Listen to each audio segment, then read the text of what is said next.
Hello viewers, welcome to my channel. I'm Hasham Ali Khan.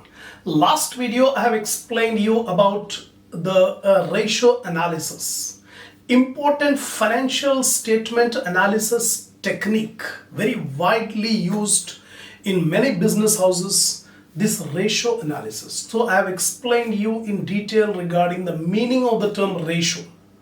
A ratio is a mathematical technique which expresses the relationship between two variables. A single variable may not convey much meaning until unless we compare one variable with another variable. We relate one variable with another variable. That is called a ratio. So from the financial statements, we make the relationship of different variables so that more information can be generated. So I have explained you about the meaning of ratio analysis, what are the uses of ratio analysis, what are the objectives of ratio analysis, importance and limitations of ratio analysis, and classification of ratio analysis. All these things I have explained in the last video. In examination, frequently a theory question will be asked regarding these topics which I have explained in the last video. In this video also I am explaining the formulae. All the problems on ratio analysis are based on the formulae. If you are perfect on the formula, then only you can be able to do the problems on ratio analysis. So don't underestimate, don't ignore these 2-3 videos in which I am explaining the complete theory of ratio analysis. So in this video, I am going to explain you the formulas. See here, classification. There are different methods of classification of ratios. One of the important method is functional classification. According to functional classification, ratios can be classified according to liquidity, according to leverage or capital structure, according to activity or performance, and lastly according to profitability. So these are the 4 categories, functions. So ratios can be classified according to liquidity, capital structure, activity and profitability. Under each head, we are going to apply a number of formulas. So first of all, in this video, 2 heads I am going to complete. What is liquidity ratio and what are the formulas for calculating the liquidity? Similarly, what is capital structure ratios and what are the formulas for assessing the capital structure of the business? So before starting this video, take the screenshot of the points which I have written on the board, then I'll explain all the points.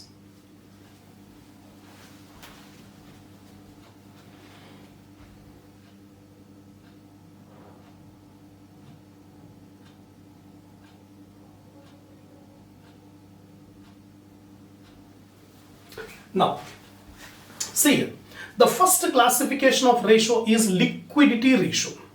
The liquidity means ability of the business to pay the current liabilities on time. The current liabilities are those liabilities which are payable within a period of 1 year. So whether the business is having the ability to pay the current liabilities on time or not, for estimating that, we will apply liquidity ratio. In other words, to check the short-term solvency of the business. To check the short-term solvency of the business, we apply liquidity ratio. So what are the liquidity ratios? Here, first liquidity ratio is the current ratio. Current ratio is the relationship between current assets and current liabilities. Because current liabilities will be paid from current assets. So normally current assets should be more than current liability. Then only the company, the business will be in a position to pay all the current liabilities on time. So current ratio makes the relationship between current assets and current liability. The standard, the ideal current ratio usually is 2:1. But remember, that is not the strict rule. Normally it is seen that if the current ratio is 2:1, it is said that it is ideal. The meaning of 2:1 is for every 1 rupee of current liability, at least 2 rupees of current assets. For example, if 10,000 is the current liability, 20,000 should be the current assets. The current assets should be double the current liability. Then we can say the liquidity position is satisfactory.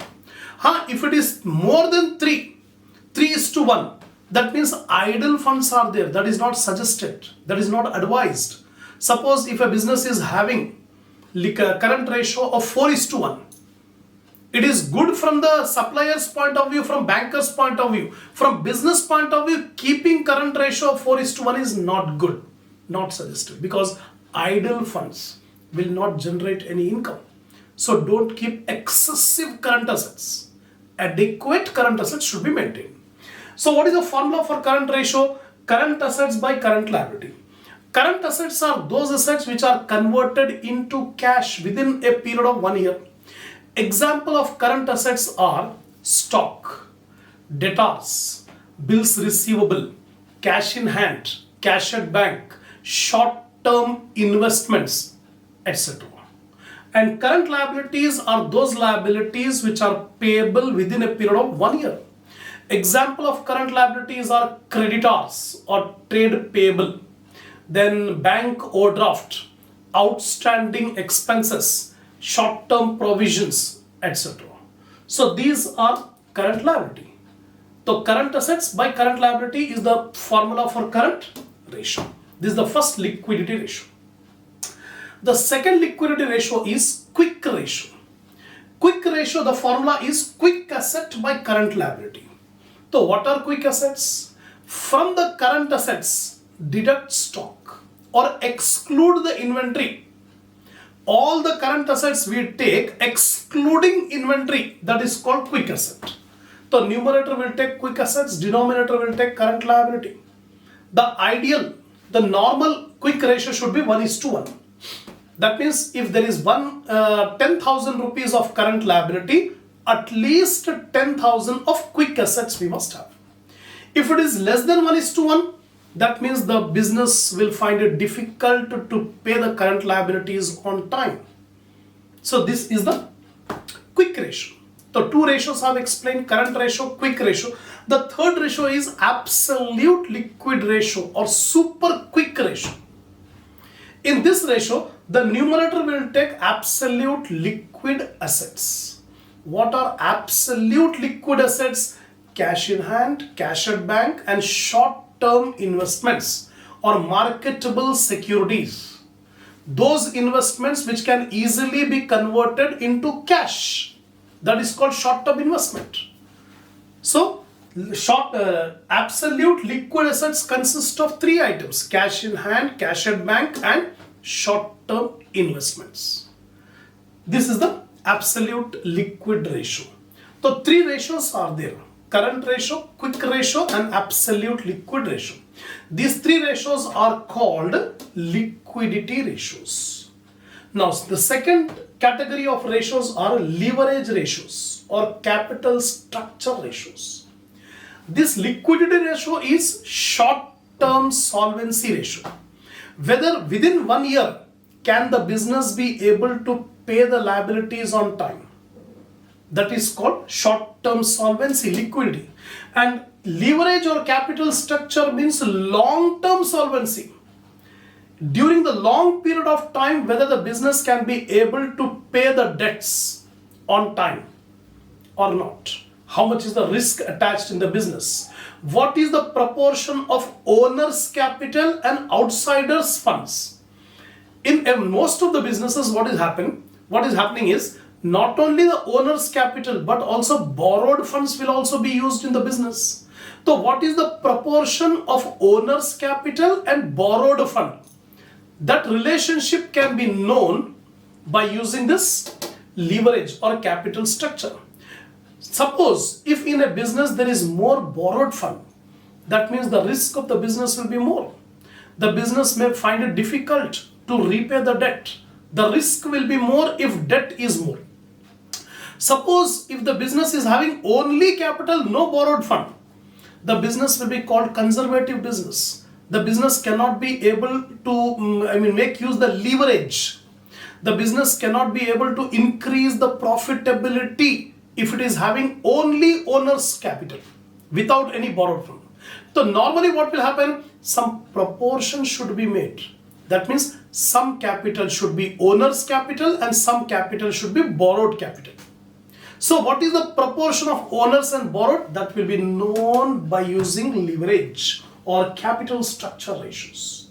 So leverage ratios indicate the relative interest of owners and outsider in a business. The important leverage ratios are, the first important leverage ratio or capital structure ratio is debt equity ratio.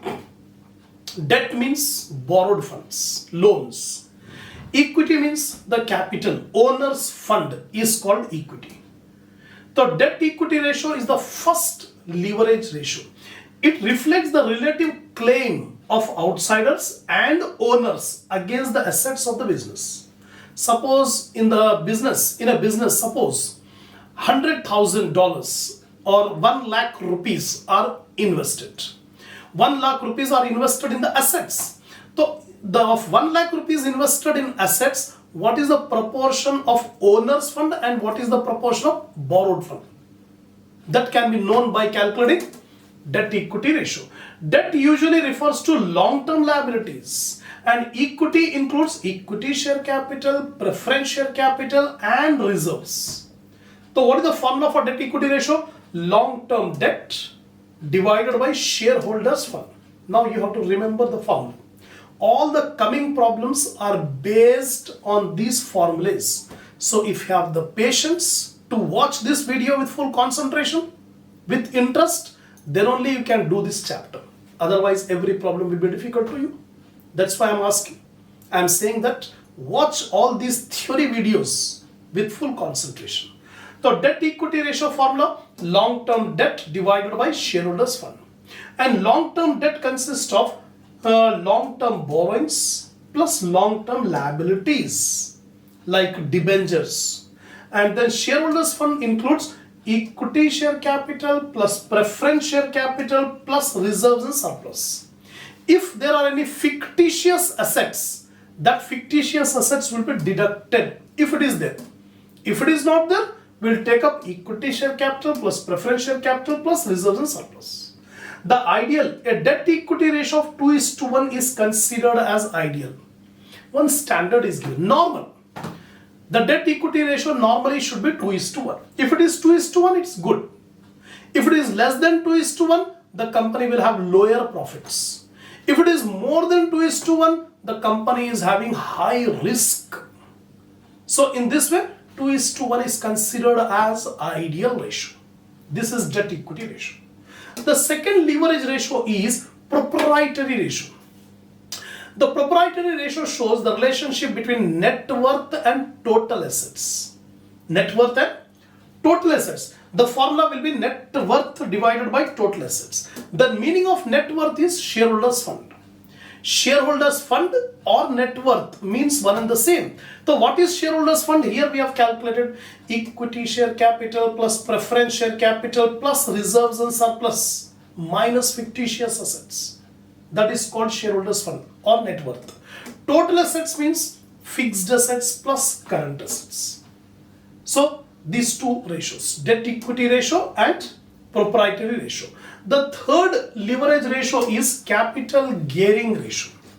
The capital gearing ratio formula is debentures plus long-term loan plus preference share capital divided by equity shareholders fund. In numerator, funds bearing fixed interest and fixed dividend. There is fixed rate of interest on debentures.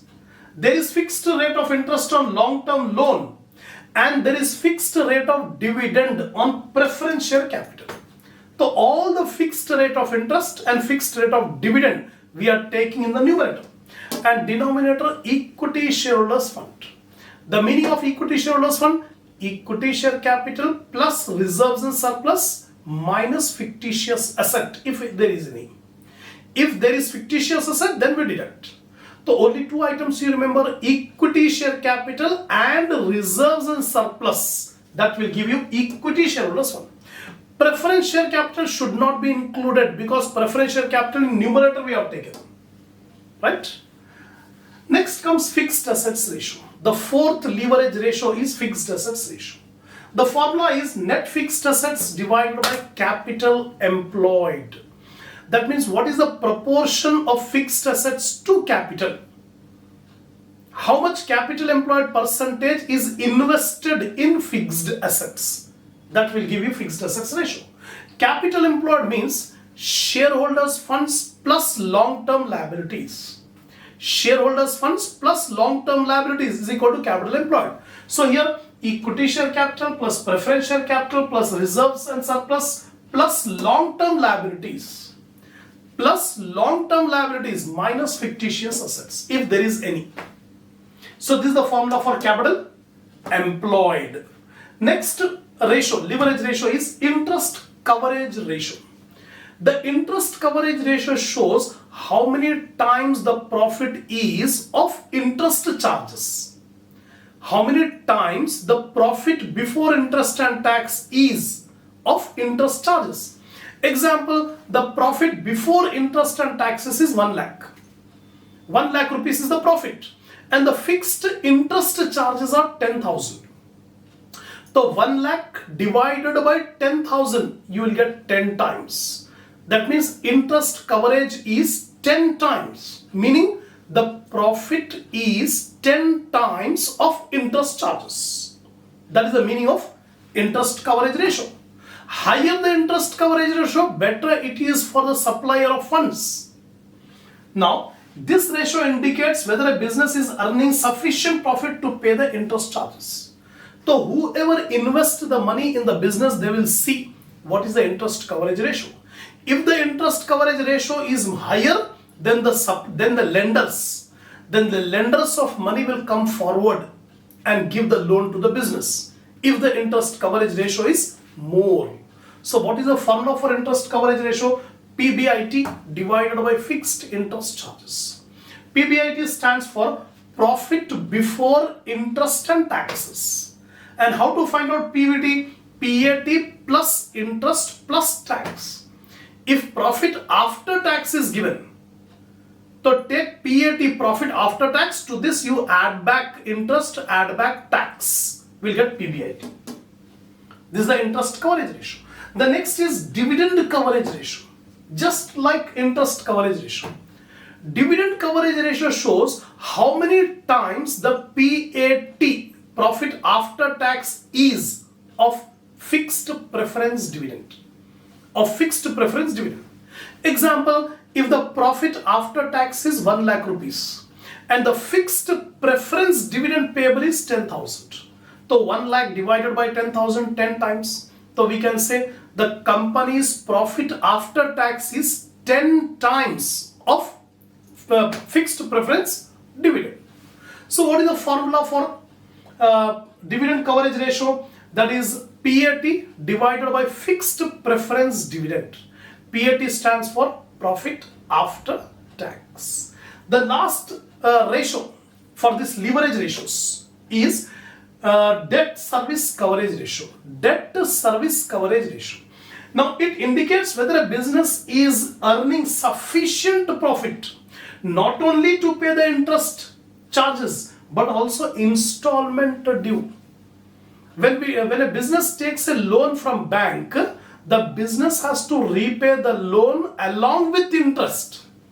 In installment, the loan will be repaid along with interest. The banker will see what is the debt service coverage ratio, whether the business can be able to pay interest and installments on time. So how to calculate debt service coverage ratio? PBIT divided by interest plus PLI into 1 minus T. PLI stands for periodic loan installment. So PBIT is equal to profit before interest and tax. PLI, periodic loan installment. 1 minus T. T stands for tax rate. So these 7 are the formulas. In this video, I have explained you about liquidity ratio and leverage ratio.